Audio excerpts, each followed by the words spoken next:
Hear all these stories anywhere you listen to podcasts on the Let's Read podcast.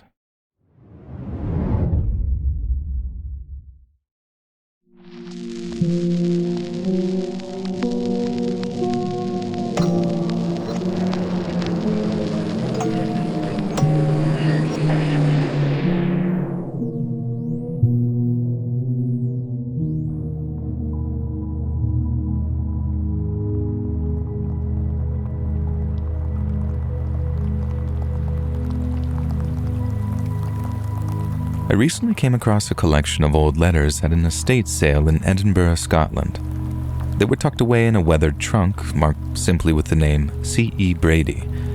At first glance, I thought that they might be just routine correspondence from a different era, but as I began to read, I realized these letters told a very haunting story, and I thought the Let's Read audience might appreciate this chilling tale captured in these letters. I've transcribed them here exactly as I found them, and leaving it up to you to decide if they are simply the remnants of history, or maybe something more sinister. As I said, what follows is a series of letters, exchanged between several authors during the spring and summer of 1891. They provide us with an insight into the life and times of one Charles E. Brady, a world-renowned big game hunter from Scotland, as well as those of his assistant, Jack Thompson. And they read as follows. Government House, Livingston, North Rhodesia, the 20th of April, 1891. Sir, in service of Her Majesty Queen Victoria, it is with great respect for your extraordinary reputation that I take up my pen to write to you. Your feats in the wild places of Africa are the stuff of fable, and your name is spoken with admiration in the halls of both London and the colonies. It is therefore to you that I must turn in a matter of utmost urgency and peril. Reports have reached me of grave disturbances in the Luangwa Valley. A beast of no ordinary description has wrought havoc upon the local settlements, destroying crops, maiming livestock, and, lamentably, causing injury and loss of life among the native population. Those who have survived its wrath describe it as a lion of monstrous size and ferocity, though some accounts veer in the realm of the fantastic, suggesting a creature beyond the natural order. Such an affliction upon the people not only jeopardizes their lives and livelihoods, but also imperils the fragile stability of the region.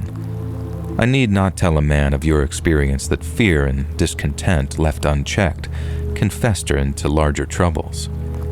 Given your unparalleled expertise in tracking and dispatching the great predators of the African wilderness, I implore you to lend your skill to this urgent endeavor. Your task, should you accept, will not be without danger, but I trust that your courage is equal to the challenge. I shall see to it that you're provided with a capable retinue, adequate supplies, and whatever provisions you might require for the journey. I am fully prepared to compensate you handsomely for your efforts, but I hope that the opportunity to once more test your mettle against nature's fiercest adversaries while rendering a noble service to the crown might also weigh in your decision. I await your reply with great anticipation and remain, sir, yours in earnest faith, Sir Arthur Ashbury, Governor of Northern Rhodesia. Camp on the Luang River, Northern Rhodesia, the 3rd of August, 1891. My dearest Margaret, I hope this letter finds you well, my love, and that our little ones are behaving themselves as I would expect. By now you'll have received my last note sent from the ship, but I am writing to you now from deep in the heart of Africa, where the work I've been called to undertake has finally been laid bare. Margaret, it is no simple task that keeps me from your arms, but one of great peril, and if I succeed, one of great reward. I have come here to hunt a lion, but not just any lion. The beast is a terror, Margaret, a man-eater, prowling the Luangwa Valley and laying waste to everything in its path.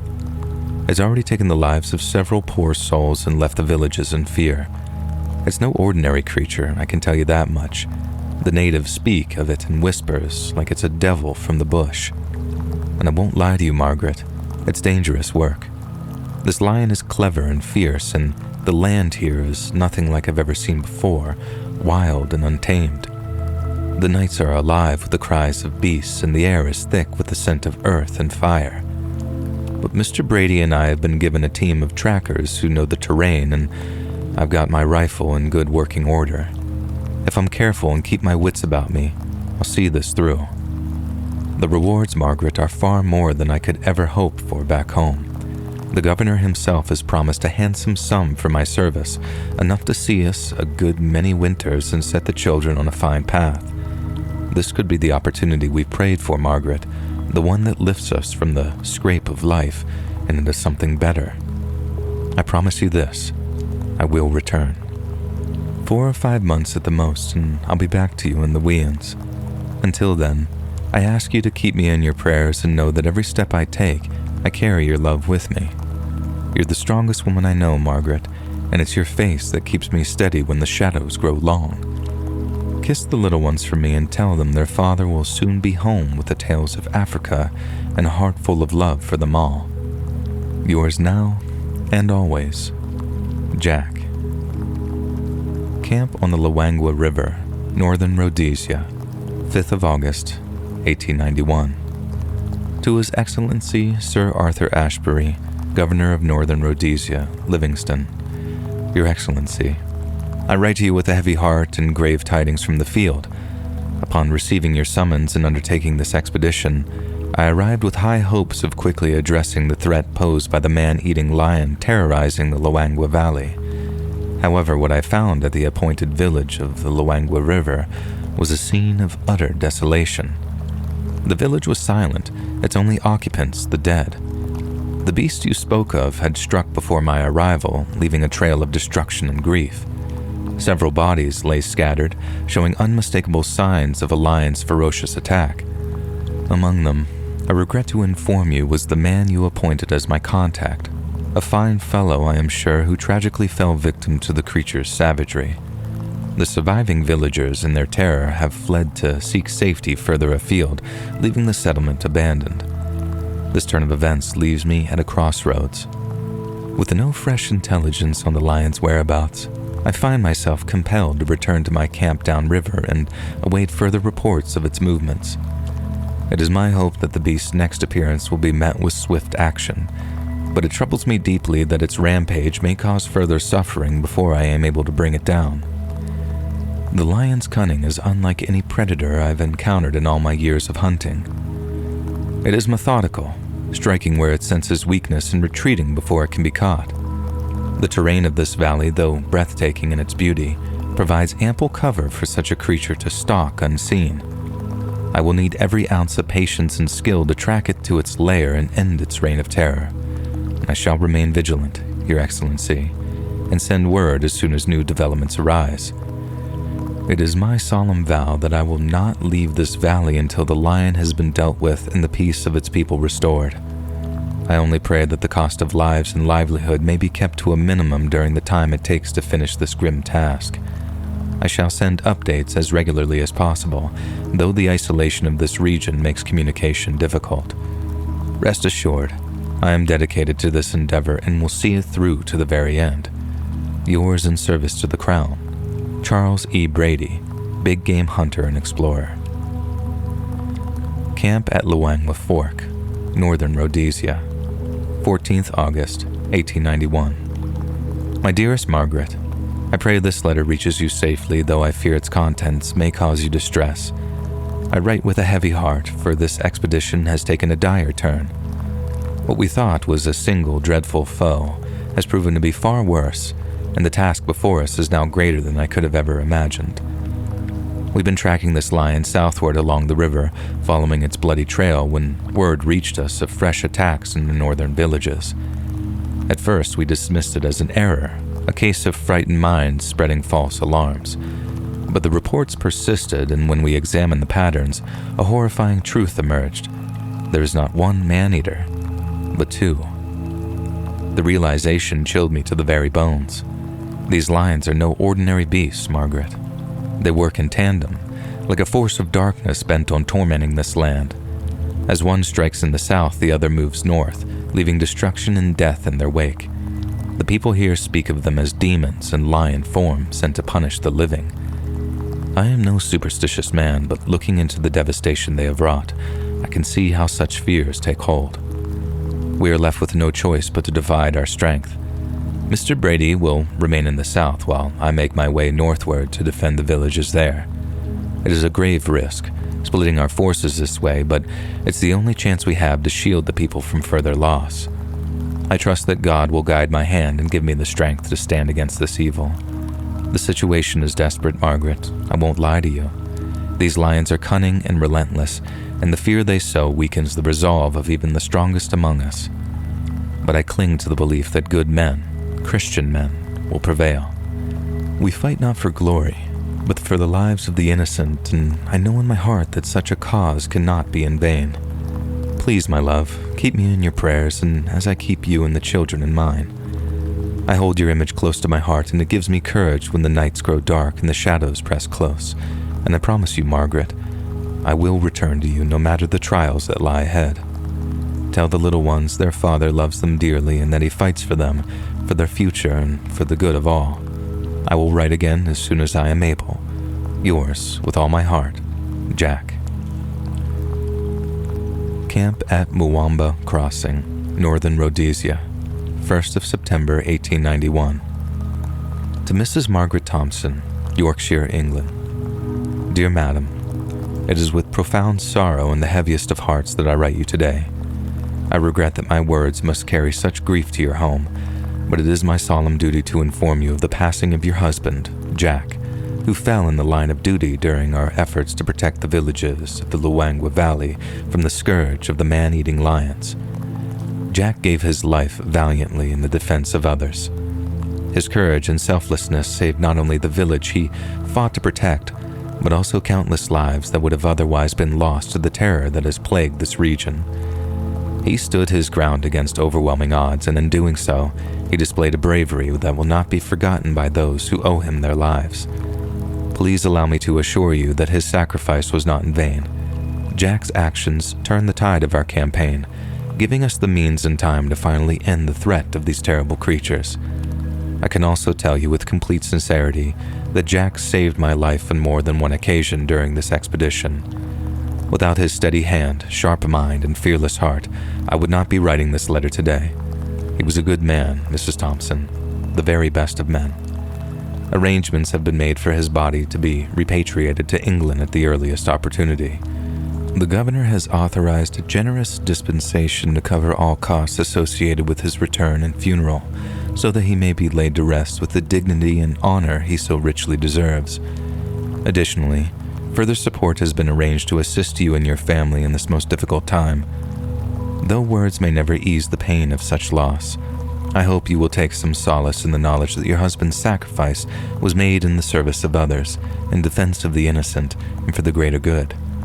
His actions were those of a hero, and his memory will endure not only in your hearts, but also in the hearts of those he saved. Should you wish, I would be honored to share more about his deeds and bravery during these dark days. He spoke often of you and the children, and it was clear that his love for you gave him strength in the face of danger. Please accept my deepest condolences and know that you and your family are in my prayers. Your humble servant, Charles E. Barclay.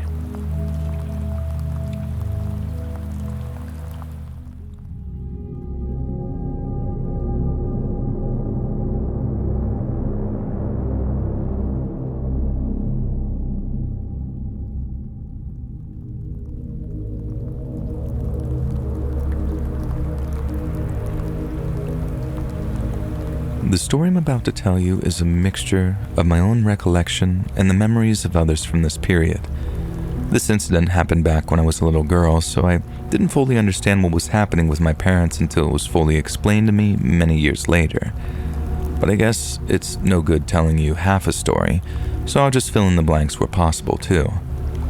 My mom and dad were never meant to be a couple, and those are my mom's words, not mine. I know that might sound like a pretty messed up thing to say to your own daughter, and it always comes with the caveat that I was the silver lining to all those dark clouds, but it's kind of the truth. From what I've been told, my dad was a psychotic habitual drug user, and since my mom was a teenage alcoholic who was incapable of making good decisions for herself, they ended up dating and mom wound up getting pregnant with me. They had a rocky relationship from the start, but after I was born, things got increasingly and then exponentially worse for them. Dad was still using drugs, so to give us some kind of household income, he started selling them too. And that took up pretty much all of his time, so he was away from home a lot, which left my teenage mom all alone to drink, smoke dope, and try to raise a child. She had to learn from hard experience, and she said for a while there, she was so terrified of how I'd grow up that she'd cry herself to sleep at night. But eventually she scaled back the amount that she was drinking, stopped using drugs altogether, and kinda sorta got the hang of being a mom. Cut to the time I'm 7 years old, and instead of some crummy run-down 2-bedroom apartment my dad is dealing drugs from, we're living in a crummy run-down 2-bedroom suburban in another part of the city. My dad's working a steady job, but only really as cover for his nightly activities, which by then was brokering drug deals between local sellers and buying from other cities in the tri-state area. He didn't keep anything at the house, but he was still heavily involved in the business, and although he made a ton of money doing it, almost all of it was used to finance his own personal vices. My mom wanted him to quit, but he wouldn't, and they'd fallen completely out of love by that point, so all they'd do was argue or snap at each other on the rare occasion Dad was ever home. Then toward the end of 1983, Mom said that she wanted us to try Thanksgiving dinner, like an actual one, and not just fried chicken takeout from someplace. Well, long story short, Mom messed up the food, Dad started yelling at her because he'd taken time out from his activities to be there with us, and then Mom ended up relapsing hard by guzzling both bottles of wine that she'd bought and kept untouched for Dad. And by the time she started to yell back at my father, slurring and wobbling as she did, I ran up to my room like I usually did to hide until the yelling had stopped. Sometime later, I'm not sure how much time passed, but I decided that I wanted to head downstairs to get some snacks. Dinner had obviously been canceled, and although the anxiety had kept my appetite at bay for a while, it wasn't long before it kicked in with a vengeance. With my stomach growling, I made my way downstairs, and to get to my kitchen, I had to walk through the little TV room. I opened up the door, fairly confident the fighting had subsided because it was all quiet there, but as I did, I started to hear Mom groaning in a weird way while Dad was saying something to her in hushed tones. I kept on pushing the door until I could see them both. Mom was laying on her side on the couch while Dad was kneeling next to her, looking like he was trying to push something into her mouth, like a small piece of food or a pill. But when he'd pushed it into her mouth, he took a glass of water and made Mom drink from it until she swallowed.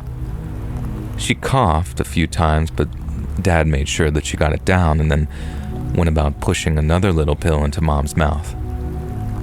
He made her swallow that one with water too, but then he did it over and over again before my stomach finally rumbled again and I was reminded of why I'd walked downstairs in the first place. And then I started walking through the TV room towards the kitchen. Mom and Dad used to do all kinds of weird stuff down there, so by age 7, I was kind of beyond questioning any of it. And most times when I walked through that room, my dad would either yell at me to get out or ignore me when he was too high to care.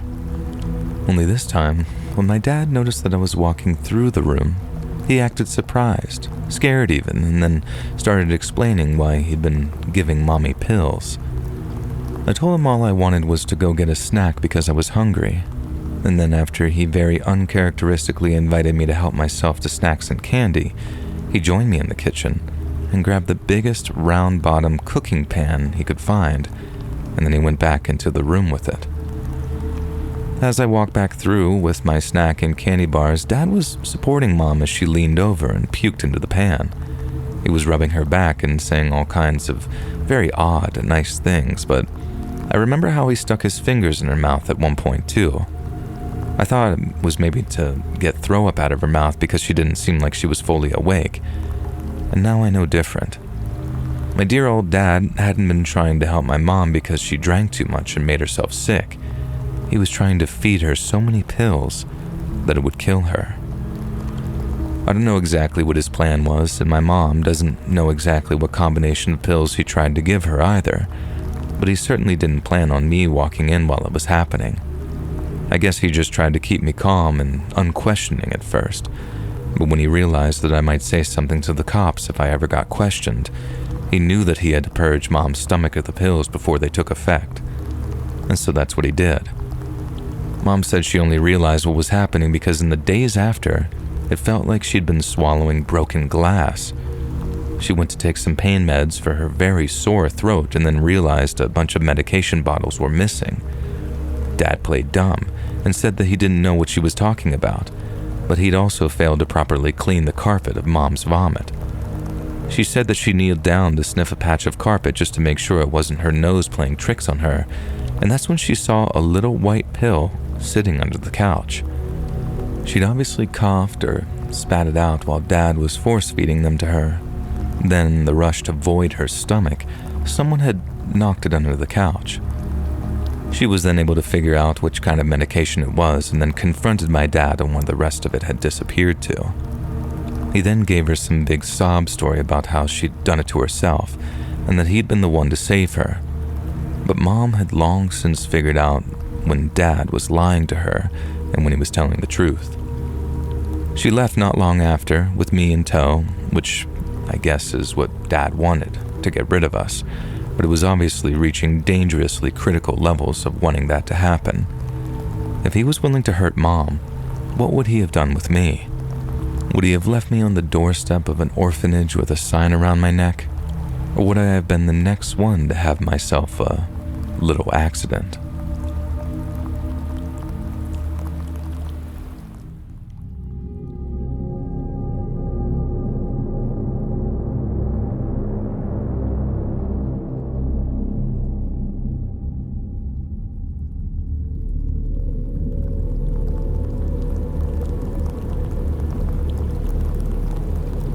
Back in November of 2011, my girlfriend, Holly, invited me to Thanksgiving at her parents' place. We'd been seeing each other since February of that year, so it seemed about the right time to meet her folks. But then when I responded with a very enthusiastic yes, she told me it wouldn't be that kind of visit. It wasn't just going to be us and her parents. She was an only child. A bunch of other family members would be there, including her paternal grandpa and her paternal aunt. Her paternal grandpa was a weird old coot, didn't have a great relationship with her dad and was always a source of tension during holiday get-togethers.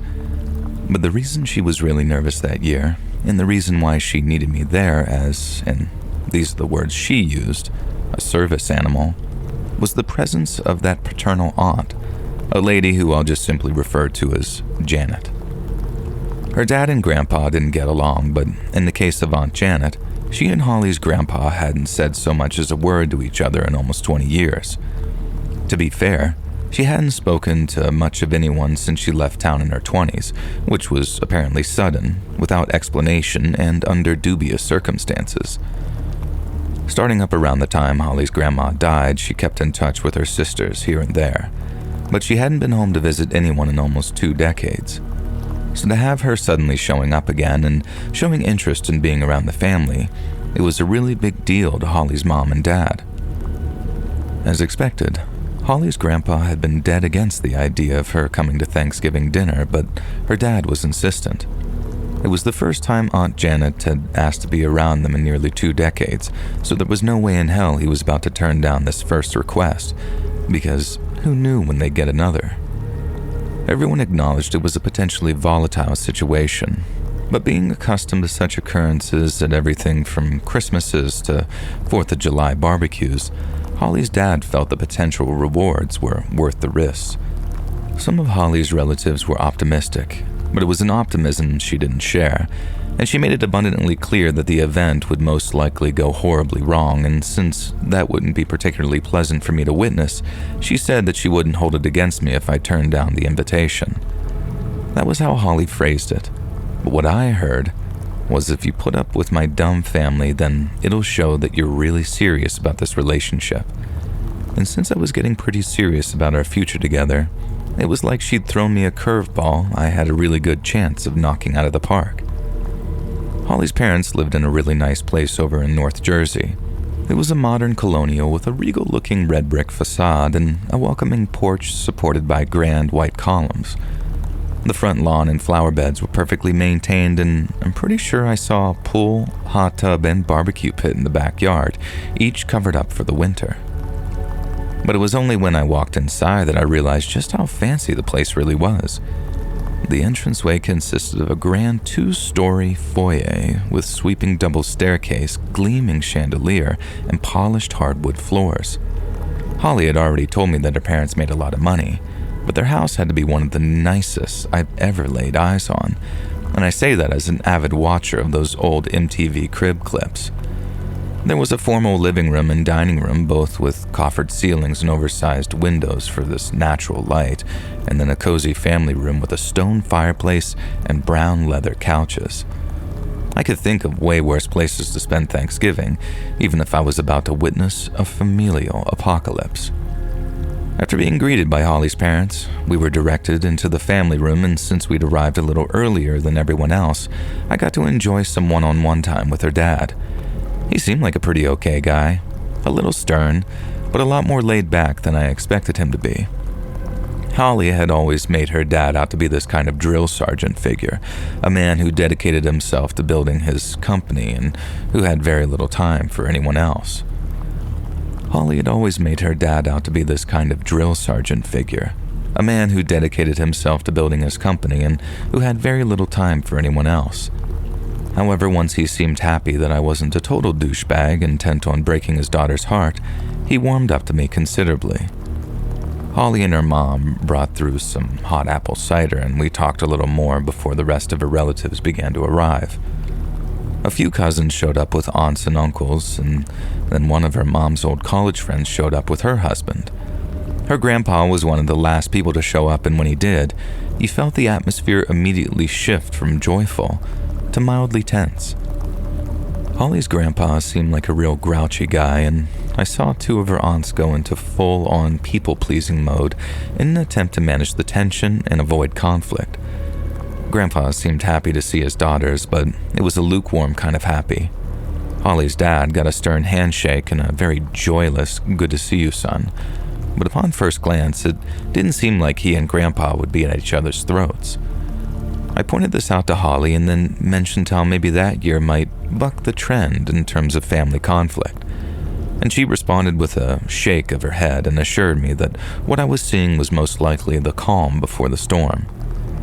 In her experience, the tension would inevitably ramp up throughout the course of the afternoon, and then add the return of the prodigal aunt into the mix, and she had a gut feeling that she'd be needing my support by early evening. And like I said, Holly's grandpa seemed stern, like father, like son, but unlike her dad, he didn't seem remotely interested in breaking the ice.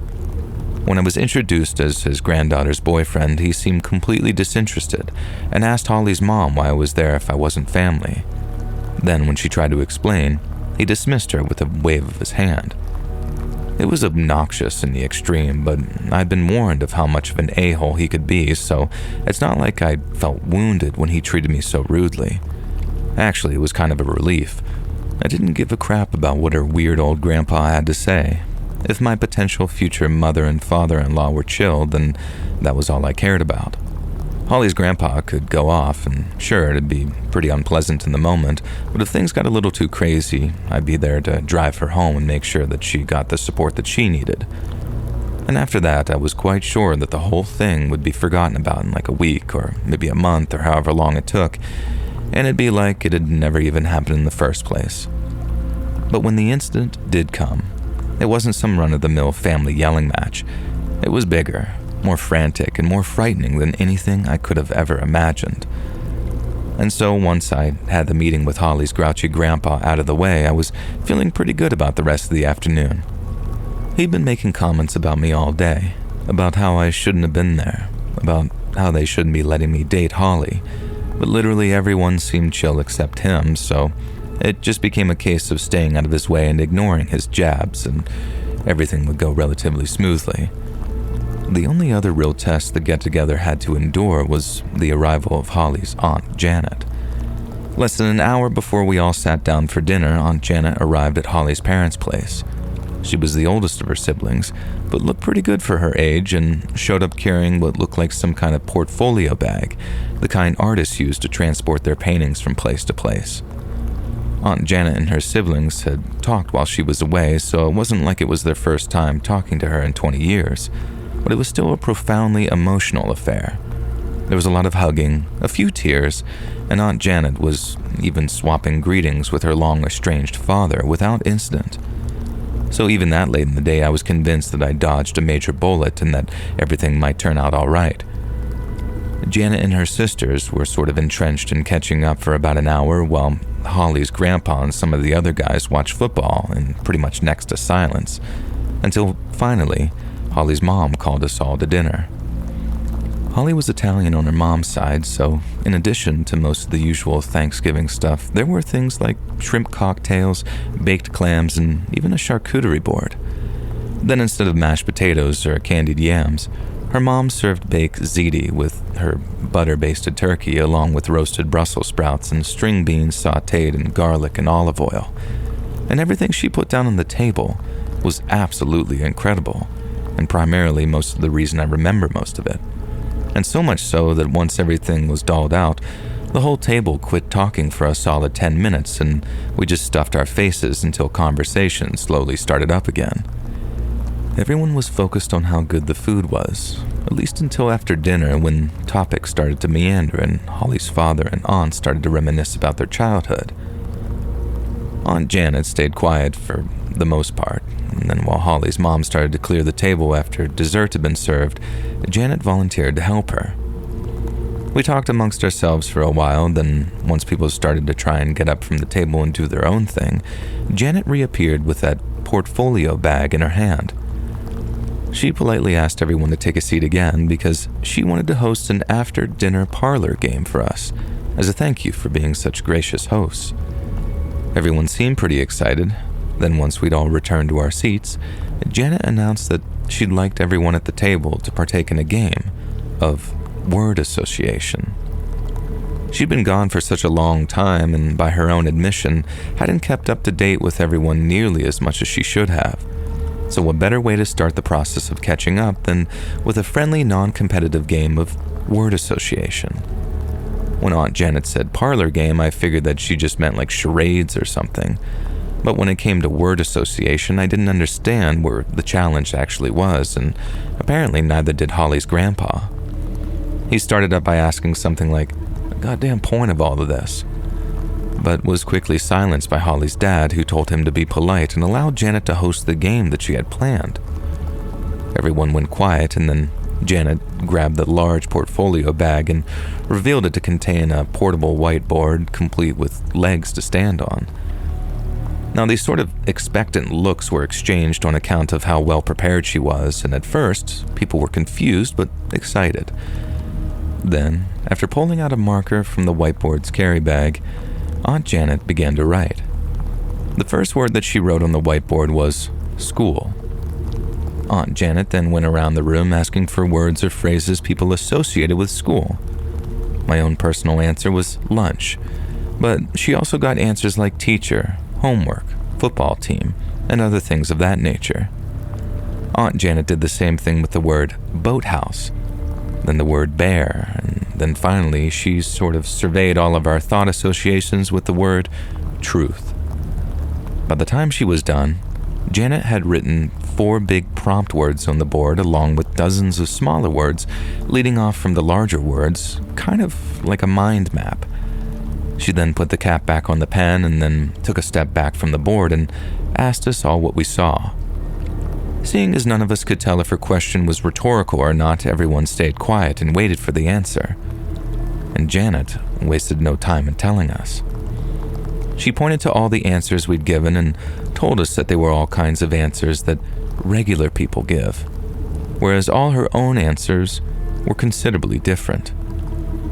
Janet said that when she thought of the word school, she thought of the word sick, and that was due to all the sick days that she'd taken whilst in elementary school. I remember thinking, where's she going with this exactly? But then right after she said that last thing, Janet turned to Holly's grandpa and says, "You remember all those sick days too, don't you, Dad?" But I was never really sick, was I? At least not for the most times you called the school and told them I was too sick to attend. There was this sort of discomfort across the dining table, and Holly's grandpa grumbled something about not knowing what she was talking about. But then Aunt Janet says, "Oh, you don't? You sure about that, Dad? You sure you got no idea what I'm talking about? Well, how's about this next word? Boathouse." Aunt Janet then said that whenever she saw or thought of the word boathouse, she didn't think of fishing trips or lakeside vacations. She thought of the pain she'd suffered one summer when she was a kid. She went on to describe how when Holly's father was just a baby, the family had gone on a vacation in upstate New York.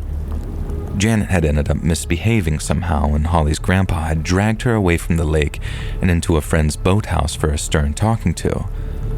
But a stern talking to was not all she got. Janet claimed the punishment that she was given was a far cry from anything considered acceptable between father and daughter, and that the pain that she felt afterwards was so fierce that she couldn't sit down without her tummy hurting. Again, Holly's grandpa grumbled something about having no memory of the event, and everyone else stayed very quiet. Aunt Janet then pointed to the word bear, and then to a few of our more innocent associations. We'd said things like grizzly and teddy bear, and while Janet also associated the word with the small, stuffed, and cuddly variety, her further associations were not positive ones. Janet said that she associated teddy bears with distraction, delusion, even disassociation, because it was her teddies that her father told her to cuddle whenever he did things no father should ever be doing to their daughter. There was a straight-up gasp when she said that, and no one dared to get up from their chairs, and as Holly's grandpa began to yell about Janet being a crazy C-word, Janet shrieked over him so loud that everyone, including Grandpa, was silenced. That's when she pointed to the word truth, and although I definitely won't quote her verbatim because I'm quite confident it'll get your channel a strike or a warning or something of that nature, this is roughly what she said. Janet said that whenever she thought of the word truth, she felt that she'd been robbed of any positive association. Other people heard or read that word and it gave them hope for a sense of order and justice in the world. When she thought of the word truth, it was like a dagger in her gut. It hurt because for her whole life, she'd wondered if anyone would ever believe the truth of what her own father did to her when she was growing up. And even if she did one day find the courage to talk about it, she wondered how in the world a person goes about announcing something like that. Well, apparently, Janet had plenty of time to think about it, then when she finally made up her mind and had the perfect method of delivery planned out, she called up Holly's dad and asked if she could attend Thanksgiving that year. And by the time Janet had finally finished her speech, people were either sobbing or just completely filled with shock. Then as she asked Holly's grandpa to say something, anything, he went from completely ashen and silent to filled with rage. He screamed at Janet, but Janet screamed right back at him. Holly's aunts were crying while her dad looked like he was on the verge of a mental breakdown. All of the people that weren't immediate family excused themselves and headed for the door the minute things started flying off the handle. I just remember reaching for Holly's hand and holding it. She looked like she was on the verge of catatonia, pale and wide-eyed, like her mind was struggling to compute what she had just heard. And I kept telling her, "We can leave if you want to," but she wouldn't respond. Her eyes were fixed on Janet and her grandpa, who suddenly rose from her chair and walked off toward the kitchen. Janet yelled something to him, and then when she appeared to run out of steam, she turned and walked towards her whiteboard and began packing it into its case, soundtracked by the sobbing of her sisters. It was probably one of the more surreal experiences of my entire life. Seeing the breakdown of a family like that would be emotionally intense at the very best of times, but to have such a sickening 30-year-old secret divulged like that was the kind of drama I've only ever seen in movies or TV. In those situations, people are glued to what they're seeing on screen, but then in real life, It's like I wanted the ground to just open up and swallow me so I didn't have to bear witness to any more mind-shattering heartbreak. I really did want nothing more than to get out of there, but there was no leaving without Holly. Wherever she went, I went, and for better or for worse. At first, it didn't look like Holly's grandpa was going to re-enter the dining room, and I don't think anyone had wanted him there either. I got the impression that with Holly's dad and aunts, the abuse of their elder sister and at the hands of their father was something they'd long suspected but never had confirmed. The shock only lasted a minute or two. What came next was this very deep, resounding grief, like they'd always known and had just never wanted to accept it. And after all, Holly's grandpa had barely said a word in his own defense, but then seconds later, he reappeared in the dining room's doorway with one hand held firmly behind his back. From where I was sitting, I couldn't see what Grandpa was concealing, but as he walked across the room and approached Aunt Janet, Holly's dad caught a glimpse of what he was holding and jumped from his chair. He yelled, "Dad, no!"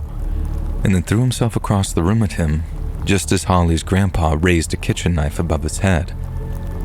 I don't think he'd have actually been able to stab Aunt Janet because she saw it coming way early and jumped back as Holly's dad grabbed Grandpa's arm. Grandpa was a man possessed. Like you could see it in his eyes that he'd completely lost his mind, but he was old and slow. While Holly's dad was still relatively fast but much, much stronger.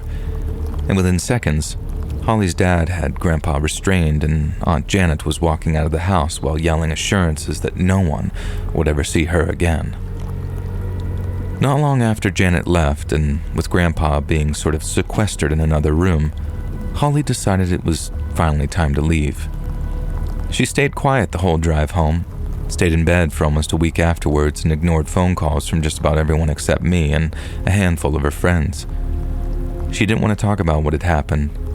In fact, we broke up long before I ever got the chance to really discuss things with her, or rather before there came a time when she was comfortable talking about it.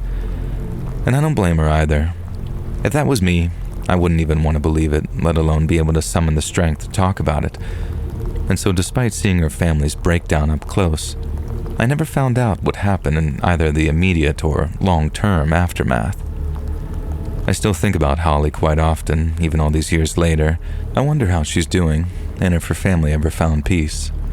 I've sometimes thought about reaching out to her just to see how she's doing, but something tells me I'll only be a painful reminder of the single worst day of her life.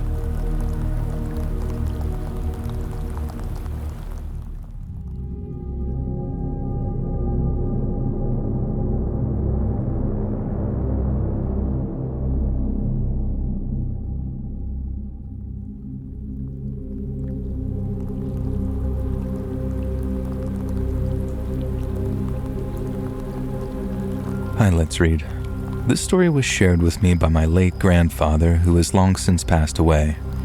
He used to tell it to us as kids, sitting by the fire on cold, quiet nights. At the time, we thought it was just one of his wild tales meant to entertain us. After his passing, I found his journal among his things, and there it was, written down by his own hand. Now, reading it gave me chills all over again, as I always thought these were just fantasies in his head. But now I'm sharing it with you exactly as told to me because I think it deserves to be remembered. So thank you for sharing if you do. Long ago, back in the summer of 1925, I applied for a job as a game warden on a large country estate. I'd grown up in rural England, and as a boy I'd spent countless hours walking the local woods and fields and learning the habits of game birds, deer, and other wildlife. I had and still have a huge passion for the great British countryside, and so with that in hand, I approached the estate manager of the nearby Capsthorne Hall. I handed Mr. Wilkinshaw a letter of recommendation from the local rector, a man who'd known me since I was a boy. Back in those days, character counted just as much as ability, but the letter didn't appear to sway Mr. Wilkinshaw in the least bit. He told me that being a game warden was no job for a young man such as myself, and that even if I was bullheaded enough to disagree, Capsthorne Hall wasn't the place for me to start. I tried to plead my case, but Mr. Walkinshaw was steadfast in his dismissal, at least until I'd turned my back on him and walked away a few steps. It was then that he called after me and told me if I was serious about working with him, I should return the next morning and after rethinking my proposal. Well, I thought about it and decided that I still fancied life as a game warden, and so back I went the next morning to talk to Mr. Walkinshaw. Impressed at my return, Mr. Walkinshaw invited me to partake in an on-the-stop interview, which thankfully was far from formal. He took me on a walk across the grounds, quizzing me on my knowledge of wildlife and how I'd handle trespassers or poachers. I had to demonstrate that I could recognize the tracks of different game animals and predict their movements. Then, as for the areas of knowledge I was lacking in, Mr. Walkinshaw assured me that he'd fill in the gaps. I'd receive ample instruction on the handling, maintenance, and use of firearms. I'd also be taught how to track a poacher's path, how to mend a broken pheasant pen, and how to set snares or traps with precision. However, once I had proven my competence, Mr. Walkinshaw informed me that perhaps the most important factor wasn't my proficiency, it was how much I could be trusted. The landowners often entertained guests for hunts, and it was vital to ensure their enjoyment without any disruption or violation of their privacy. I assured them that I could do the job quietly and efficiently, and that the lord of the manor's private business was of no interest to me whatsoever. Then, and only then, was I offered the position, which came with accommodation in the form of a small cottage on the edge of the estate. My duties began immediately, checking the pheasant pens, repairing fences, setting traps for foxes, and patrolling the grounds after dark. It was solitary work, but I got a great deal of satisfaction from it, ensuring the game thrived and that the estate remained secure. It became a matter of personal pride for me. But at the same time, the job wasn't without its challenges. Poachers were a constant threat, and dealing with them required firmness and tact. But in those early days, I relished the responsibility and the rhythm of life in service to the land. But reality was, I labored in ignorance of Mr. Walkinshaw's rather cryptic warning, as well as the estate's true nature. It was a clear, quiet night in the late autumn, the kind where the air is still balmy, but the faint rustle of leaves can carry for miles. I was doing my usual rounds, patrolling the far edges of the estate near the woods that bordered the nearby moors. The pheasants had been restless that week, and I suspected a fox had been prowling close to their pens. So, with my lantern casting a soft golden glow ahead of me and my shotgun rested comfortably in the crook of my arm, I carefully and silently patrolled while keeping my ears and eyes peeled. As I approached the old oak tree near the gamekeeper's path, I heard an unnatural sound coming through the trees. It wasn't the stealthy padding of a fox or the quick dart of a hare, but rather a low, guttural growl that made the hairs on the back of my neck stand on end. It came from the deeper part of the woods, beyond where my lantern could reach, and the moment I heard it, I paused, my grip tightening on the shotgun. And then I saw it, just beyond the trees where the shadows grew thick. At first, it looked like a man crouched low on the ground, but there was something about the way it moved, something that seemed wrong to me. Its shoulders were hunched and too broad, while its limbs seemed far too long to be those of a fox or even a deer. The moonlight caught its eyes, reflecting a yellow gleam that sent a shiver through me. It sniffed the air, and I could see the glint of sharp teeth and a mouth that seemed too large for any human face.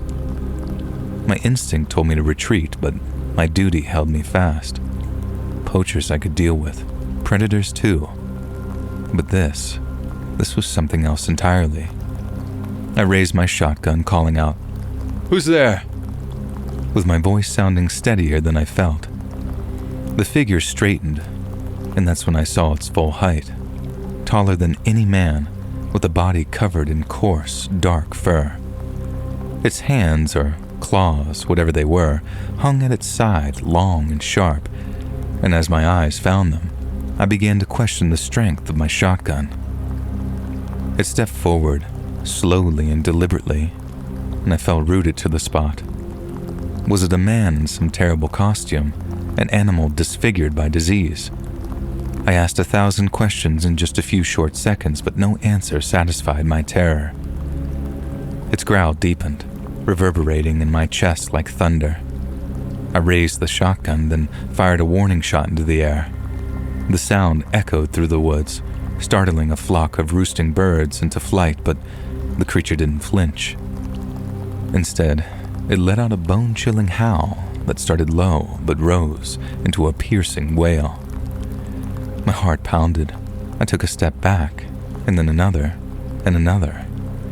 Thankfully, the creature advanced no further and instead stood its ground, watching me with eyes that glowed in the bright silvery moonlight. Then, as quickly as it had appeared, it turned, dropped back down to all fours, and then melted into the shadows of the trees. I stood there for what felt like hours, my breathing ragged and my shotgun trembling in my hands. Then when I finally found the courage to move, I walked briskly back to the estate, lantern swinging wildly at my side. The usual sounds of the woods unnervingly absent.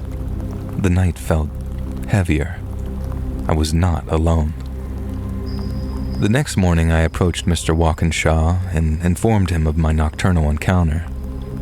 I had assumed his reaction would be incredulous, that he'd accuse me of drinking on the job or having far too fanciful an imagination. Yet he seemed so unsurprised by my report that I began to feel very unsettled. He told me that he too had experienced nocturnal encounters with such a beast, but that it was no threat to him or anyone else working at the estate. He said that, in a manner of speaking, the creature was Lord Capesthorne's pet, and that its ilk had called the estate home for centuries. Any encounter with one of the beasts was sure to put the fear of God into a man, yet he assured me that slaying it would bring untold woe to the estate and its holders. Trusting in his experience and expertise, I took Mr. Walkinshaw's word to heart. But every time I patrolled that part of the estate after dark, I carried a heavier lantern and extra shells, and a prayer whispered under my breath. Whatever that thing was, beast, man, or nightmare, it reminded me that some corners of the wild still belong to the unknown.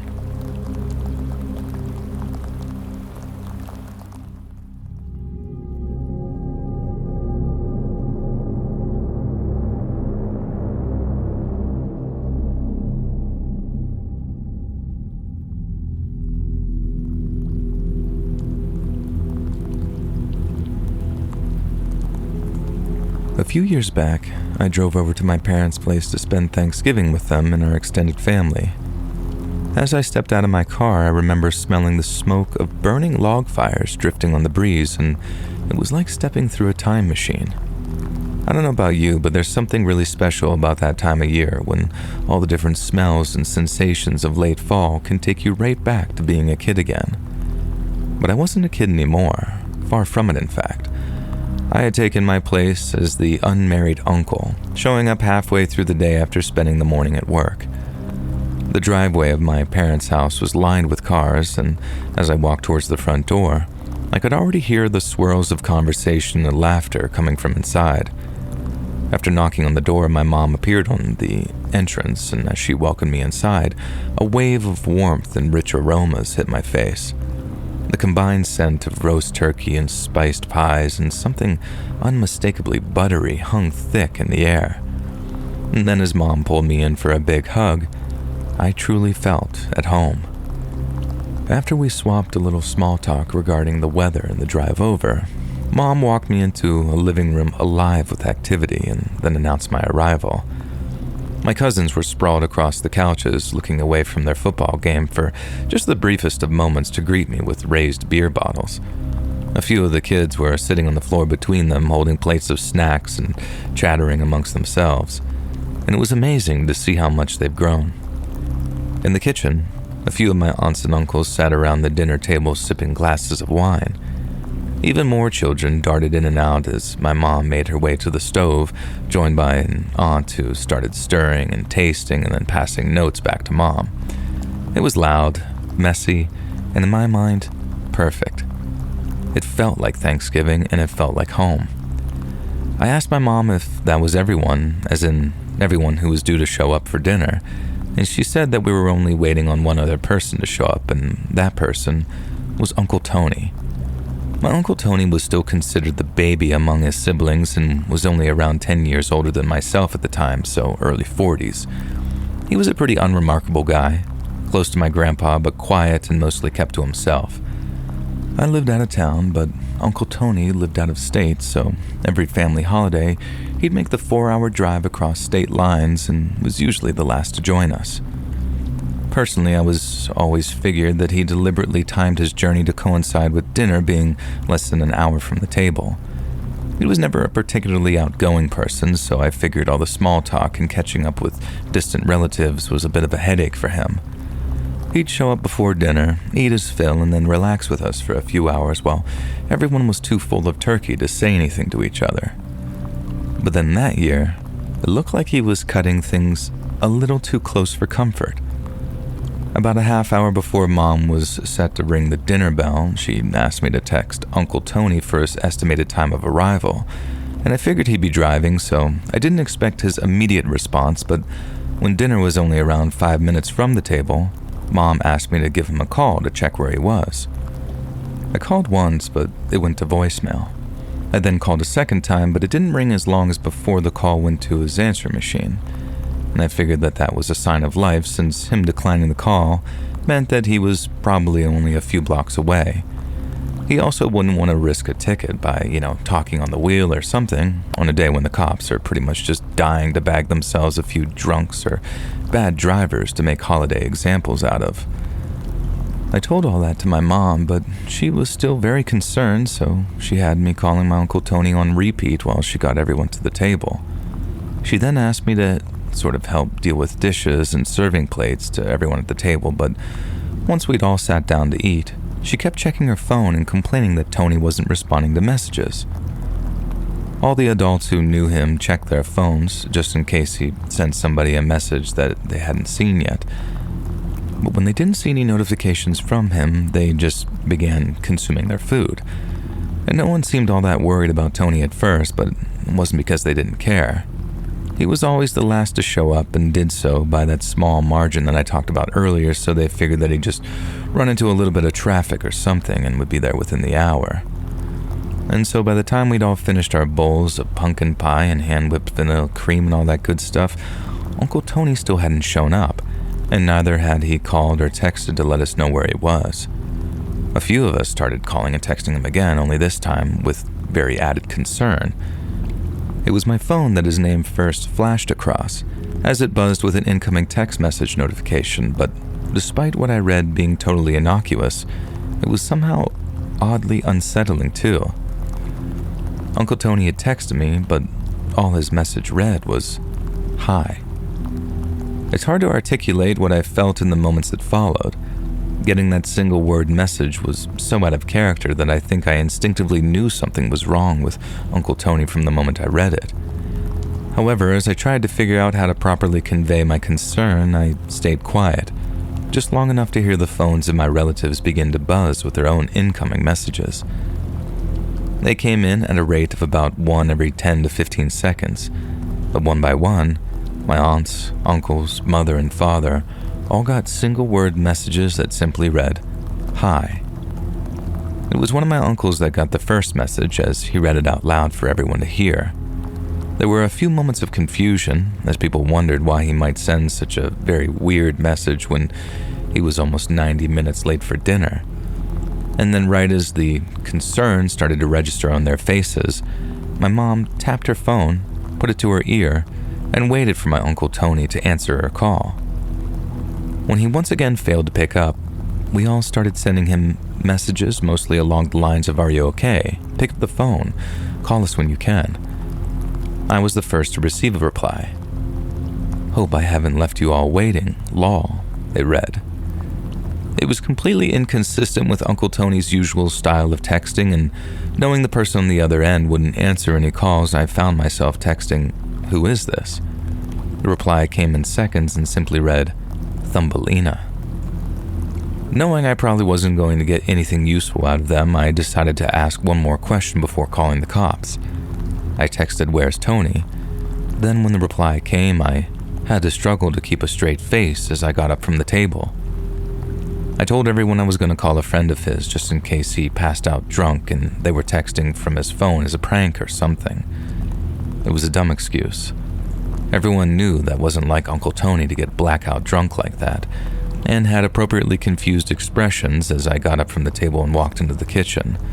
But honestly, I couldn't think of anything else to say. All my brain power was focused on maintaining this complete poker face, not freaking the heck out, because in response to my messages of "Where's Tony?" whoever had this phone had texted me back, "I don't know, but there will be no more Thanksgivings where he's going, ha ha ha ha." The first thing I did when I walked into the kitchen was call the cops.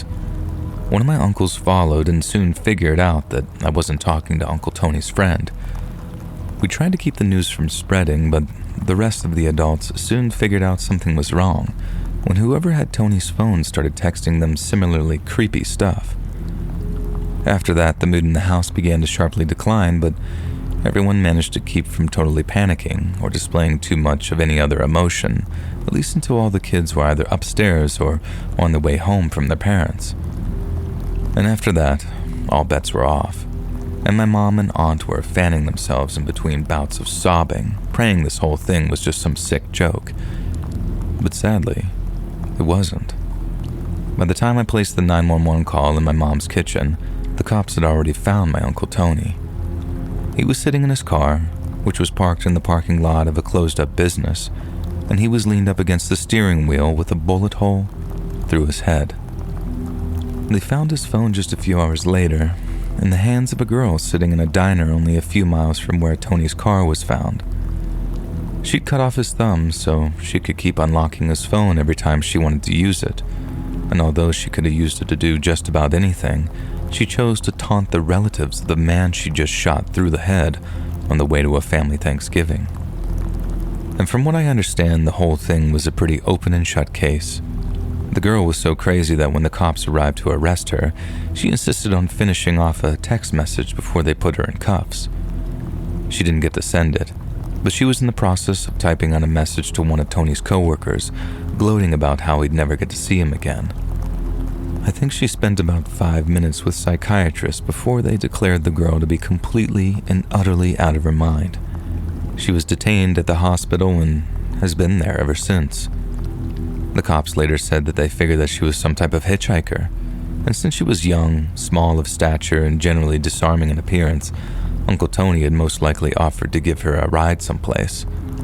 But that is something that never, ever sat right with us. Like I said earlier, Tony was a very reserved kind of guy, possibly to the point that you might call him selfish. There's no way he'd have stopped to give anyone a ride. Not unless they were in serious life-or-death kind of trouble. He'd rather forego the human interaction, and Mom said he was like that since pretty much forever. So we've all kind of wondered just what happened for him to pull over and let that girl into his car. Because it wouldn't be like any Uncle Tony we knew to put himself at risk like that. Not unless something was very, very wrong.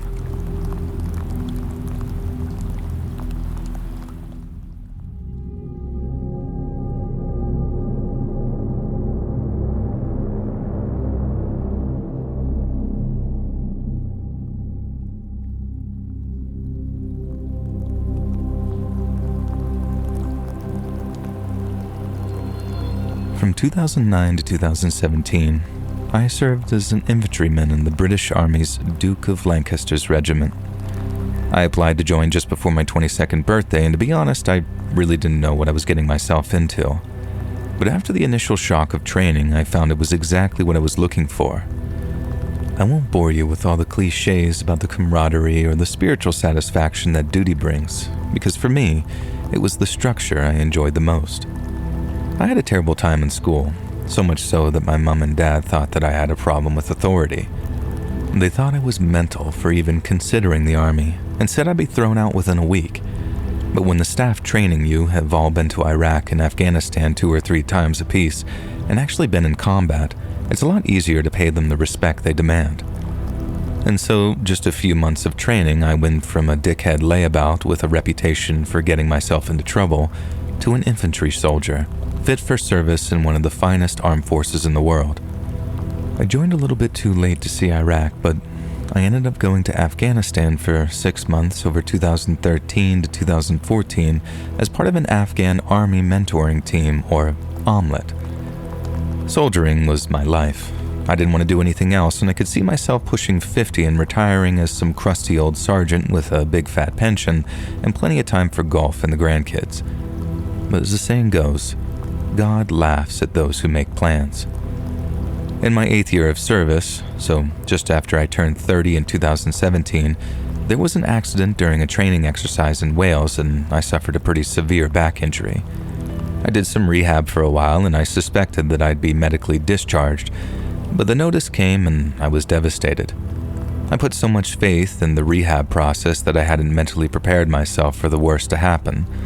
So once I was out of the Army, I just felt lost. I worked 4 different jobs in the year after I got out. I'd work somewhere for a few months, get sick to my back teeth of the job and the people, and then move on to something else, hoping the results might be different. I found the work dull. I had sod-all respect for most of my bosses, and most of my colleagues were a major pain in the arse, but no matter where I went, it'd be the same routine every single time. Get job, get bored, get shut. But then finally, I got a phone call from an old mate who was still in the regiment. He knew that I was having a rough time in the civilian job market, but he also said that he might just have the solution for me, and that solution came in the form of a very unique employment opportunity.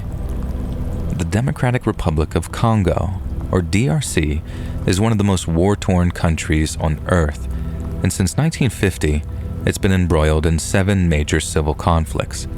The near non-stop violence means that vast swaths of the country are now lawless and are completely at the mercy of rebel militias or criminal gangs. These groups are often indistinguishable from one another, both in appearance and in their method of violence. But they both have something else in common, in that they both found a truly diabolical way of financing their operations: the poaching of rare and endangered African animals. In the early 2010s, the situation in one of the DRC's national parks got so bad that the country basically begged the international community for help. In Virunga National Park, poachers were killing rare birds, reptiles, antelopes, even hippos for their teeth. But the thing that really caused international outcry was when they started targeting the elephants and gorillas. Virunga is one of the few remaining habitats of the critically endangered mountain gorilla, so when conservationists noticed that they were being shot, caught, or killed in poachers' traps, they were devastated. African forest elephants are also critically endangered, so when the poachers started killing them just to hack off their tusks and leg it, global wildlife charities reacted in a similarly furious fashion. And in the end, the European Union decided to set up what's called the Virunga Foundation, which took its entire African conservation budget and poured it into the defense of Virunga National Park. The foundation inflated the park's budget by around 80%, and then essentially took responsibility for both the park's conservation efforts and its overall security. They employed dozens of additional park rangers and supplied them with small arms, and then after only the most minimal of training, would send them out to deter poachers and evict illegal farmers from the boundaries of the park. However, while the rangers' initial efforts proved effective, it drove the poachers into an ad hoc alliance with a group of armed rebels known as the Democratic Forces for the Liberation of Rwanda, or for short, the FDLR. In late 2015, when a group of rangers and government soldiers attempted to evict one of the last illegal farmers in Virunga, they were ambushed by a team of poachers and FDLR fighters. When the smoke had cleared, 15 soldiers and 1 park ranger laid dead. And in a bid to preserve human life and at the direction of both the Foundation and the Congolese government, the rangers ceded ground to the poachers and rebels. They hoped the move might put an end to the violence in Virunga, but they were wrong. In August of 2017, 5 park rangers were attacked while on a routine patrol near Lake Edward. They were first pinned down by a sniper firing from a distant tree line, and then as they struggled to escape, assault teams descended on them from 2 opposing directions. Ranger HQ sent a reaction force of rangers and Congolese soldiers to relieve them, but one by one, the Rangers' radios fell silent, and by the time the reaction force reached their position, all 5 Rangers were dead. And the same thing happened just a few months later during the spring of 2018 when 5 more Rangers and a Congolese army driver were ambushed and killed. And this brought the total number of murdered Rangers to a shocking 175. But, as in so many other similar situations, it didn't become critical until the region's tourism was affected. In May of 2018, 2 young British tourists named Bethan Davies and Robert Jesty were on a tour of Virunga when they were spotted by a group of rebels. The ranger charged with guiding them, a 25-year-old named Rachel Baraka, attempted to defend them, but was killed almost immediately as the rebels attacked their position. After a period of negotiation, along with rumors that an SAS hostage rescue team was en route to Virunga, Bethan and Robert were eventually released. But their kidnapping meant that in June of 2018, Virunga had to be closed until the safety of visitors could be ensured. And this, boys and girls, is how my job opportunity arose. And by the summer of 2018, almost every citizen of Eastern Congo knew exactly how dangerous it was to take a job as a ranger. Reports regarding ranger casualties were being widely and frequently published, and it was common knowledge that taking on the poachers and rebels meant doing so with minimal equipment and manpower. In so many words, becoming a Virunga Park ranger was practically a death sentence. So as you can imagine, their recruitment levels dropped off dramatically. At least until they brought in the requirements and extended an invitation to international applicants. If you had any experience as an infantry soldier, the Virunga Foundation was offering very generous pay packets to anyone willing to help train and mentor the ranger teams. As I mentioned earlier, being on that Afghan omelet team meant that I had the exact expertise that they were looking for. It would be dangerous work, and there was every chance that I'd end up getting shot at. But for me, hearing that only sealed the deal. By some bizarre twist of fate, I had a golden opportunity to carry on soldiering, and you can bet your bottom dollar that I grabbed hold of that opportunity with both hands, like a chimp ripping its owner's face off. And just a few weeks after getting that phone call from my mate in the regiment, I was boarding a plane at Manchester Airport, bound for Eastern Congo. 18 hours later, I landed at Goma Airport at around 4 a.m. local time, then met up with my contact in the arrivals lounge.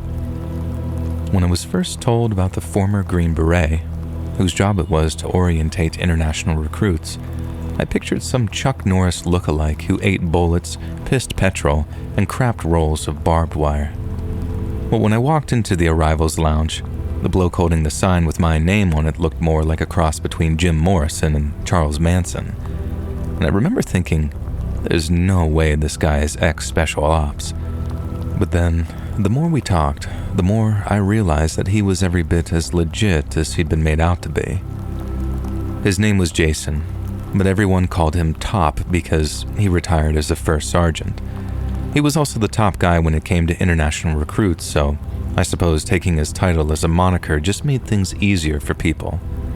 He was in his 40s, had shoulder-length graying brown hair that was receding up top, and then a bushy coppery beard that was a silvery gray around his chin. With his bead bracelets, lion claw necklace, and tea-shade glasses, he resembled some kind of New Age safari tourist. But the lingo he used, the way he carried himself, and the fact that he was almost fluent in the local language all made me think, yeah, this bloke's the real deal. From Goma Airport, we traveled by minibus to a much smaller airstrip in the southern section of Virunga National Park.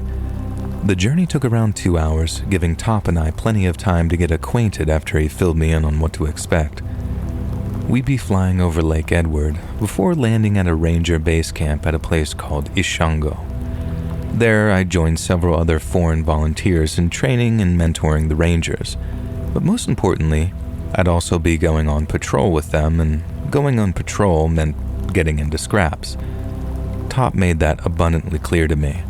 If I went on patrol, there wasn't merely a chance that I'd be exchanging fire with poachers or rebels. It was a certainty. And after arriving at the airstrip and taking to the skies in a small single-engine air taxi, I got a lesson in just how enormous Africa really is. For scale, the largest lake in England is Lake Windermere at 5.7 square miles, and comparatively, the largest lake in Scotland is Loch Lomond, which clocks in at a whopping 27 square miles. But then Lake Edward, which separates the northern and southern portions of Virunga National Park, has a jaw-dropping surface area of 897 square miles. At one point, while we were flying over it in what amounted to a rusty tin bucket with a propeller attached, it looked like we were out at sea, flying across the friggin' Atlantic or something. You could only barely see land off to our left, and the invisible shores off to our right were so far away that they weren't even in the Congo anymore. They were in Rwanda. Top and our pilot seemed to find a great deal of amusement at how anxious I was. I'm ex-Army, not ex-RAF, but flying over Lake Edward was smooth sailing compared to our landing at Ishango. It was still early morning when I arrived, but the camp was alive with activity. In one corner, nestled among some trees, were a grouping of small homes occupied by the 24 rangers which were permanently stationed there. The much newer volunteer accommodation was about 100 feet away on the other side of the solar panels which supplied most of our electricity. There was a mess hall, sanitation pits, wash facilities, and an armory, along with medical facilities, a comm center, and even a football pitch the blokes used for recreation.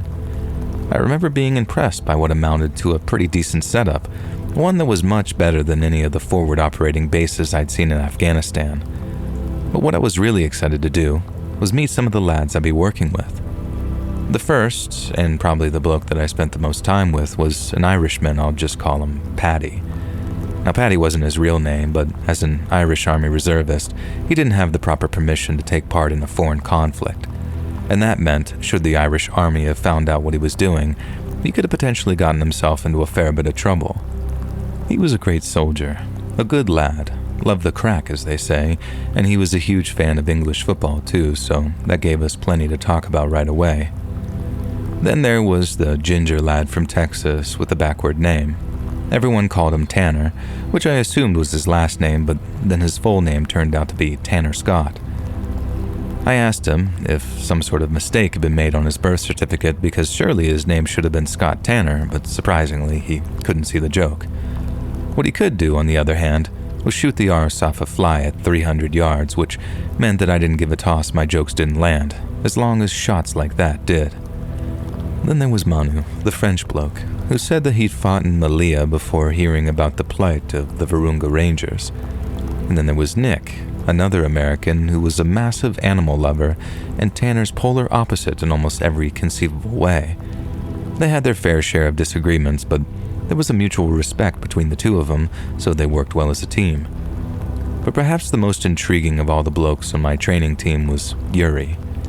Yuri was an absolute unit of a man, who looked a bit like the bloke Jason Momoa played in Game of Thrones.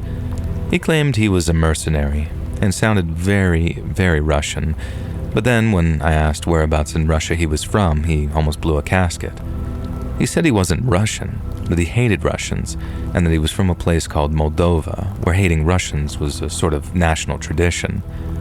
And after that I thought that he'd got the hump with me, but it turns out that was basically Yuri's default mood, at least when dealing with humans anyway.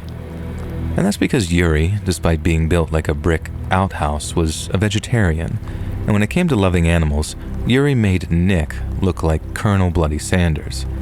And unlike the rest of us, who were only too happy to take the Foundation's money in exchange for our services, Yuri had volunteered in the truest sense of the word, as in, he was working completely free of charge.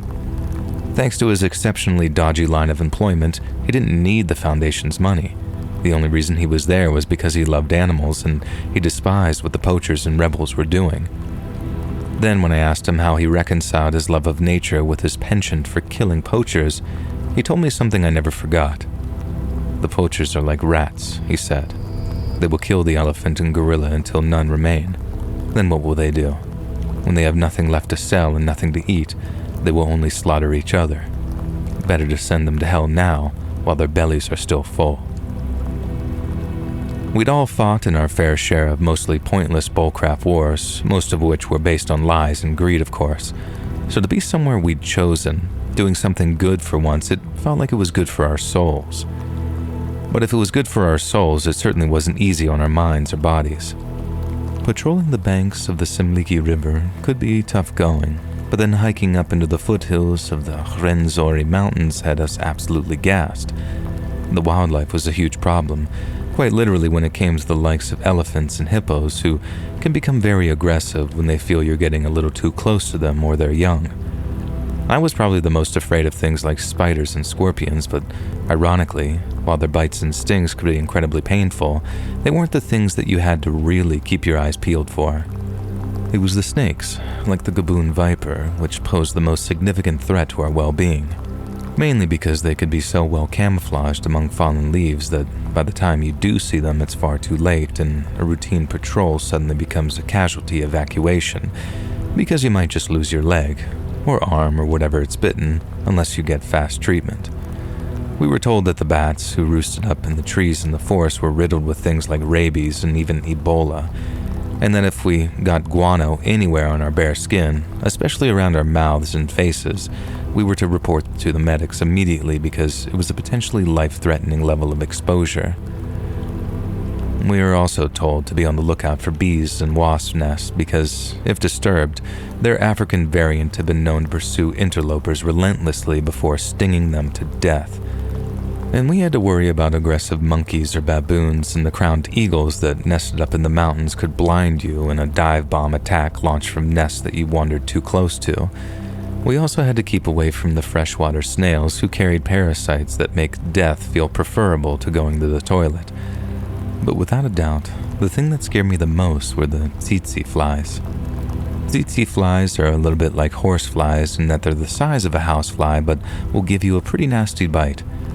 However, unlike horse flies, who as far as I know can't pass on any disease, tsetse flies can pass on a nasty little parasite which causes something called sleeping sickness.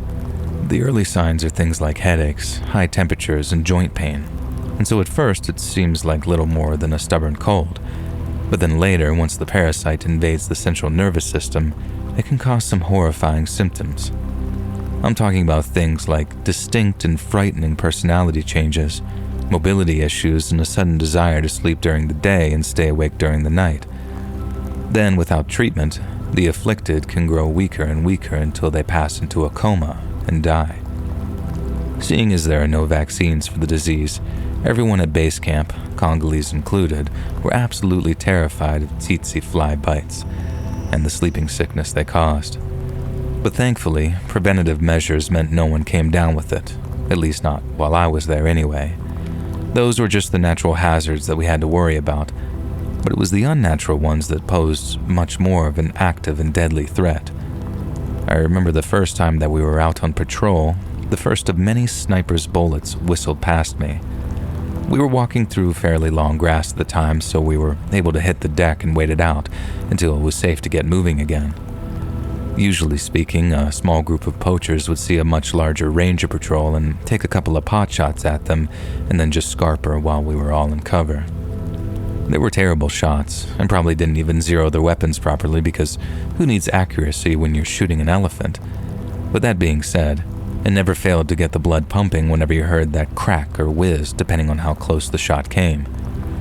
Back when I was in the army, if we took shots from a sniper, we'd have our machine gunners ripping up the horizon, or we'd be calling in airstrikes on positions we even thought might be occupied by said sniper. But then, with the Virunga Rangers, we had to hold our fire as much as possible out of consideration for the wildlife. The poachers shot at whatever the hell they wanted, whereas we had to be absolutely certain about our targets and we couldn't open fire. It was very reminiscent of Afghanistan, so it was something I could adjust to. What I couldn't adjust to was almost being completely outgunned by the enemy. The Rangers' armaments consisted of mostly AK variants, be they Chinese or Eastern Bloc, and then a few shotguns and scoped hunting rifles for close quarters or long-distance engagements. The poachers' rebel allies, on the other hand, were able to field light machine guns, rocket-propelled grenades, and even light artillery in the form of 82mm mortars. I'd had mortars fired at me in Afghanistan, so again, I knew exactly what to expect. But as it turned out, Getting shelled in the Congo was a hell of a lot different than getting shelled in Afghanistan. I remember the first time it happened, we were patrolling the gentler slopes near the base of the Rwenzori Mountains, and this was always risky, as the heavily armed rebel group made the mountains their HQ.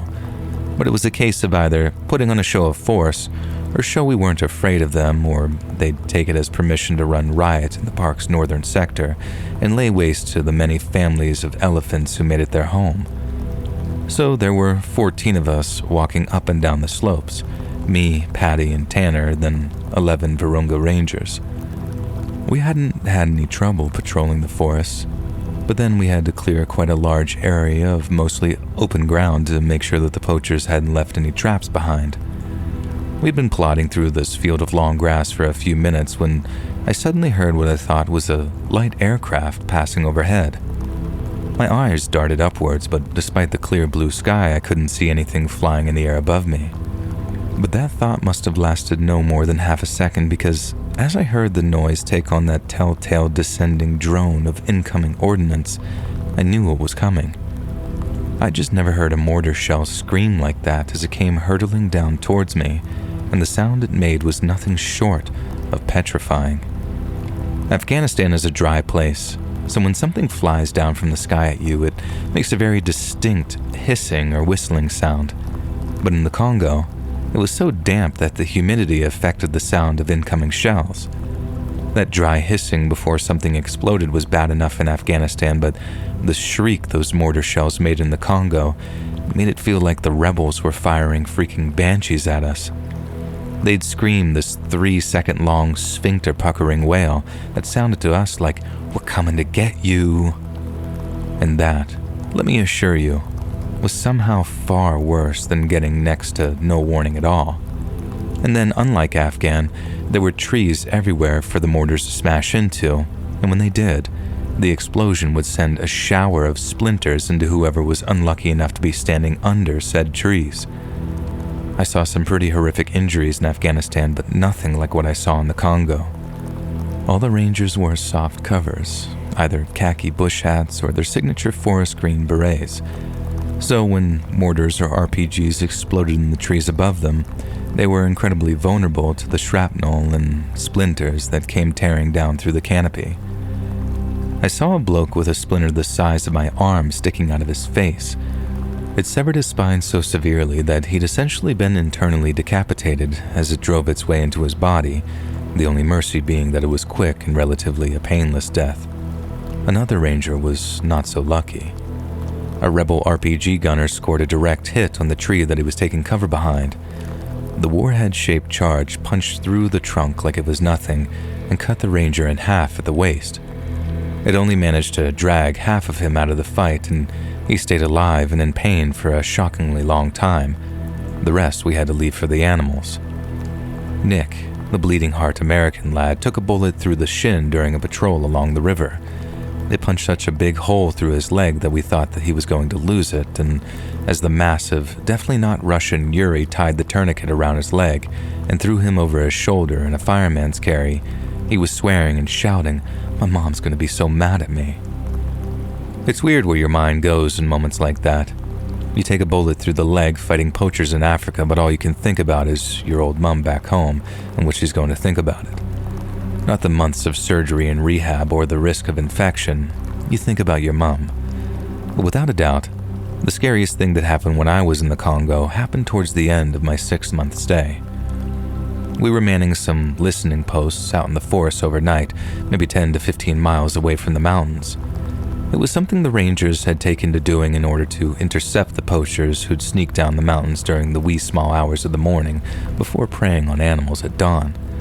The tactic has proved very effective already, but they wanted to know if there was anything they could improve on in terms of positioning and procedure. So me, Patty, and Yuri ended up going out there with them one night. Nighttime in a war zone is always very frightening, and any little sound scares the shite out of you. Then, factor in that we were in Africa with all kinds of massive creepy crawlies skittering around our wee fighting holes, and it made for some pretty scary moments. But none more frightening than the time we got ambushed whilst in pitch darkness. We were in our fighting holes, all spaced out over 3/4 of a mile, when one of the rangers started keying his radio handset. A soldier might do this if he suddenly spotted the enemy so close to him that he can't talk, or the enemy might hear him, so as you can imagine, we were expecting a scrap. But when it came, it wasn't the usual chaos we'd grown used to. It was surgical. One Congolese ranger got shot in the chest. Then when we all dived into cover, another ranger leaned out from the tree that he was hiding behind in the hopes of catching sight of a muzzle flash. But no sooner than he did, he took a bullet right between the eyes.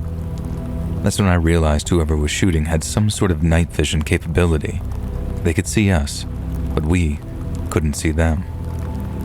It must have been like shooting fish in a barrel, to be honest. Rangers who exposed themselves to try and suppress the shooter were almost immediately cut down. Then as we all turned tail and fled, we were doubly exposed. As we ran, more and more of us fell, and for the first time, I was certain that the next bullet had my name on it.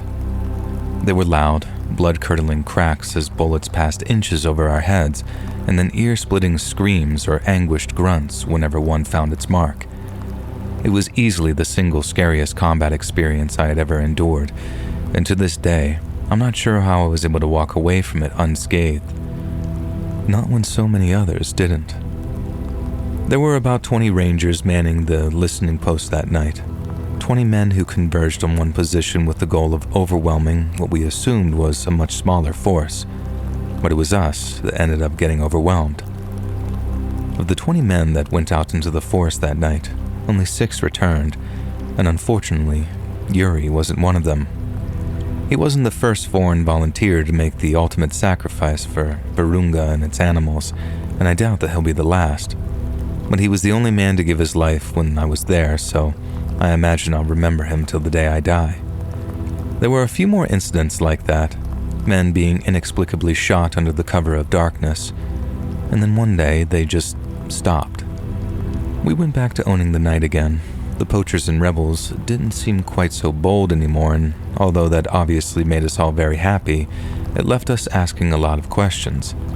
How had the rebels suddenly got their hands on night vision equipment? And why had they suddenly opted not to use it anymore? They weren't exactly short of cash for the most part, and nor were they professional soldiers, so it was possible they'd bought themselves some expensive thermal imaging equipment only to break it through improper use or lack of maintenance. The theory swirled for a while, and then one day, Top, the coordinator for the foreign volunteers who met me at the airport, said he'd heard a chilling rumor on the SOF grapevine. Apparently, a group of Chinese mercenaries had signed a short-term contract to work somewhere in the Congo. The Chinese have been pretty heavily involved in sub-Saharan Africa for a while now, with their Road and Belt initiative, so it wasn't out of the question that a Chinese-based private military contractor were operating in the region. But when one ex-SOF guy heard that they were headed to North Kivu, exactly where the Virunga National Park is, he figured that was information we needed to know. Unfortunately, we got the news way too late, but as any soldier might tell you, that's something you get used to in a conflict zone. The thing I couldn't get my head around was the fact that we might well have almost been ambushed and killed by Chinese special forces, either former or serving. We'd heard rumors that the poachers had backing from wealthy Chinese smuggling outfits who were heavily invested in the importation of rare animal parts, but for the longest time, we'd considered it just that, a rumor and nothing more. Yet what happened that night at the listening posts, as in the speed and precision with which we were ambushed, had made me a firm believer and makes me think that there's a much more shadowy game being played. After I got home, I read a book about the scramble for Africa, which was the rush by European powers to colonize the continent in the late 19th century. My intention was to learn more about the place I'd almost died in, but all it did was make me consider the present. It seems to me like there's a new scramble for Africa, and the intentions of the countries involved this time are around just as ill as those who took part in the first.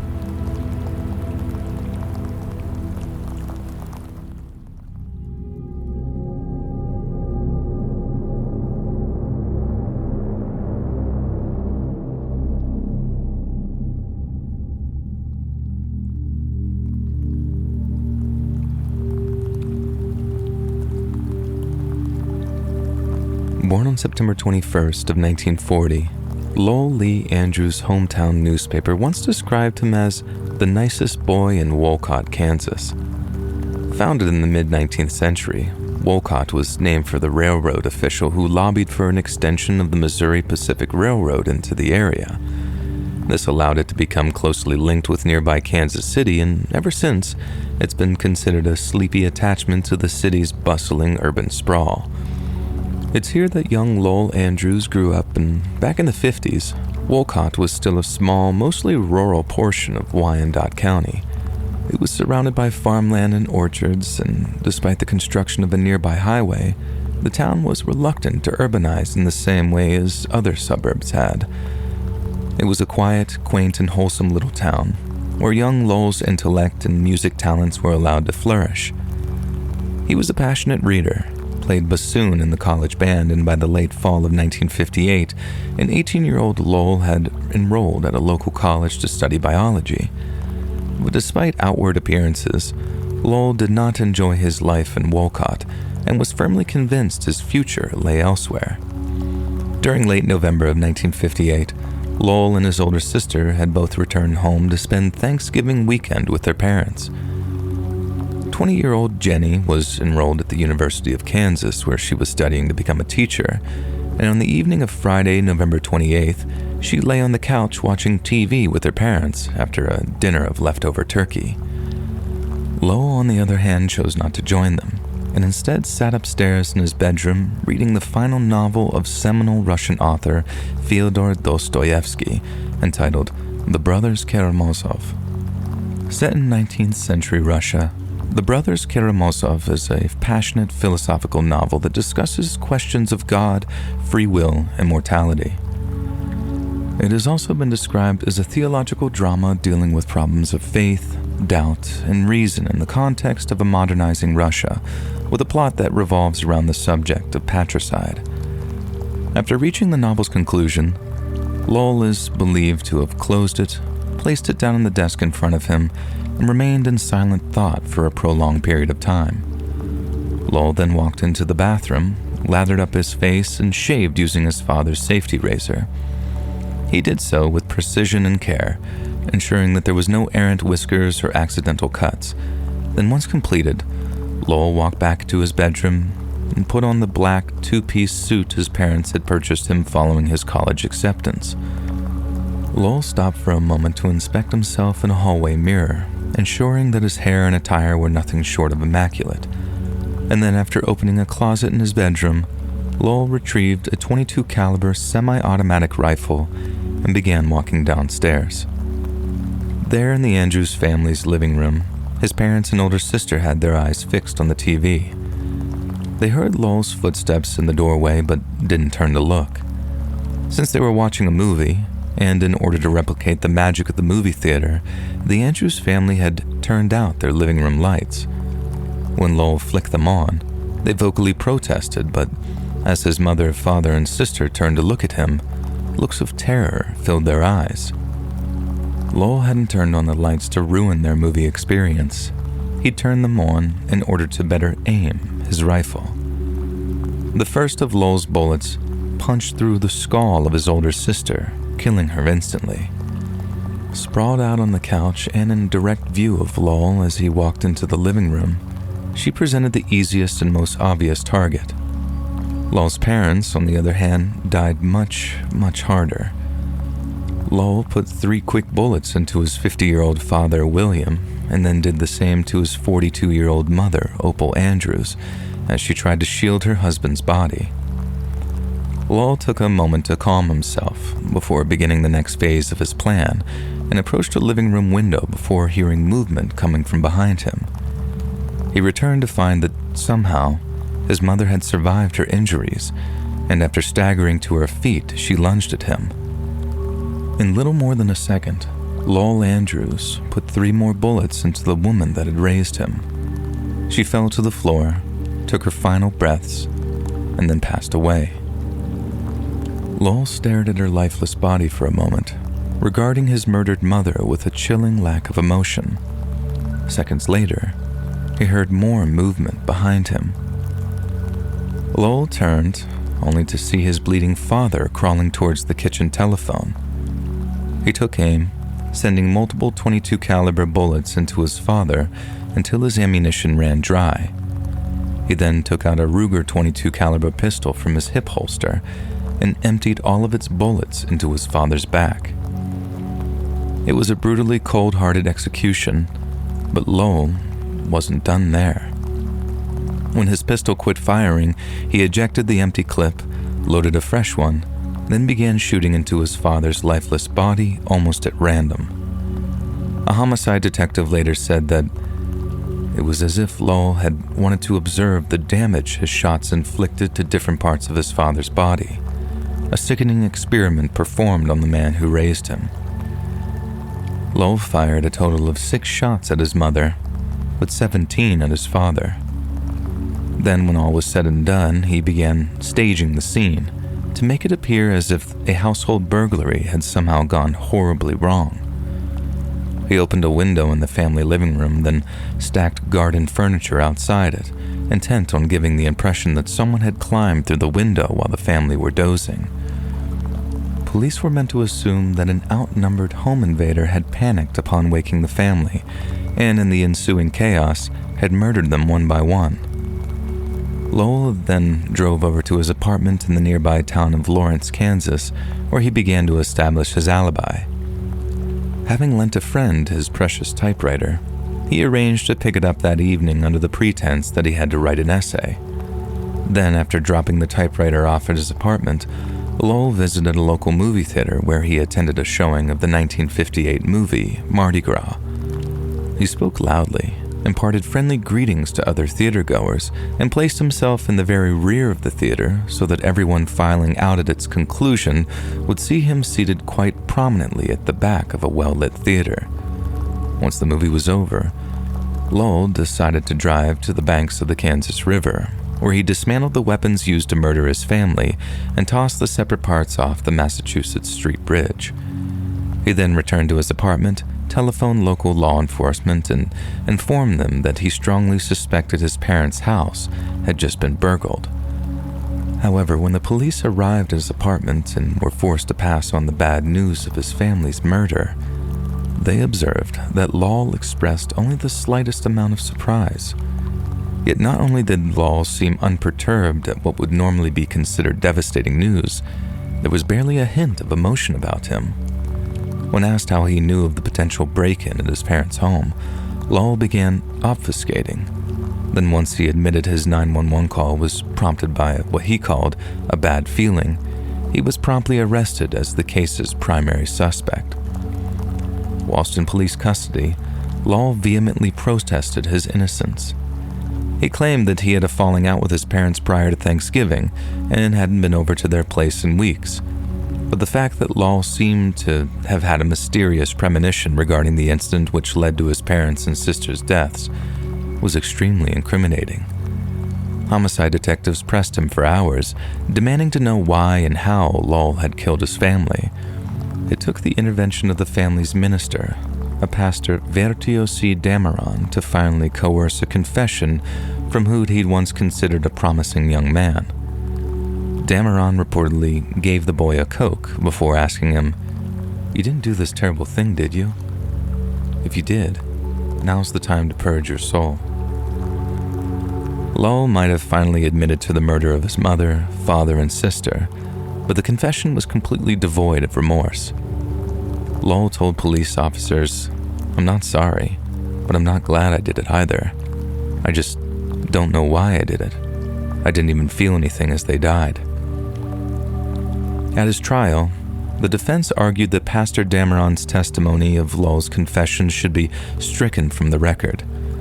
They further explained that Pastor Dameron, quote, occupied the role of minister of the church of which the defendant was a member, essentially claiming the relationship had unspoken confidentiality, similar to that which exists between a doctor and a patient.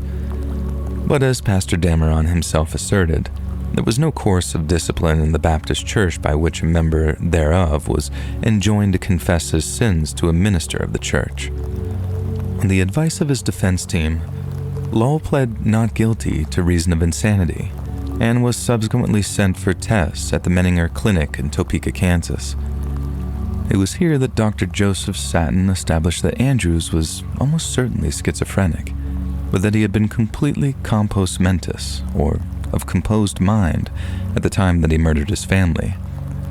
Dr. Satin went on to call Andrews' crime a sudden murder, meaning his behavior had been perfectly regular both before and after his family's slaughter.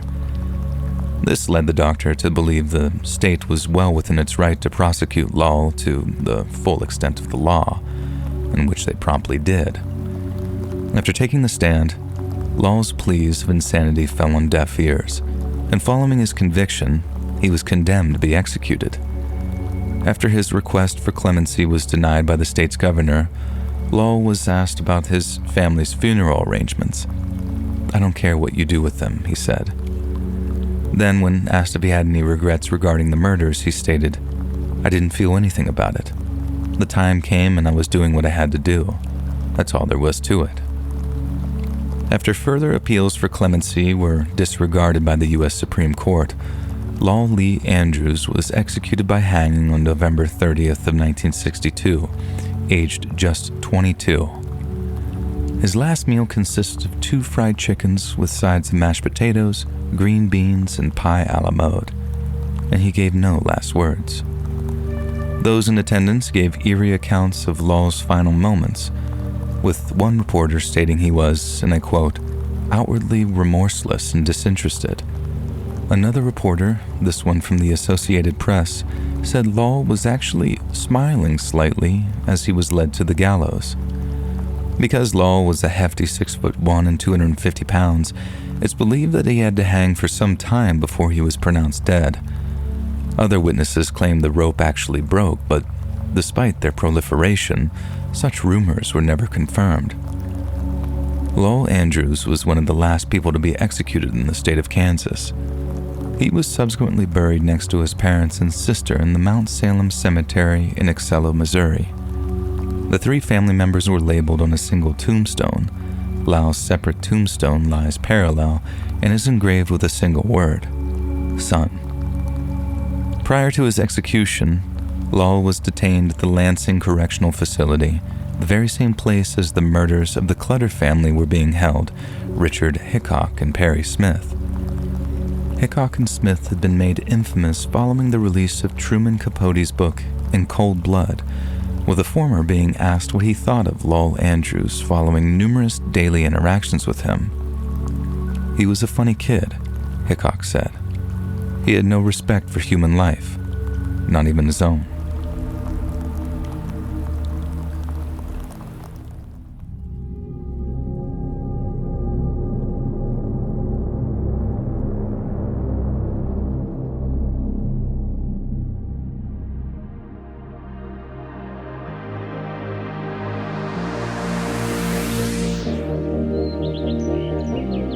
Hey friends, thanks for listening.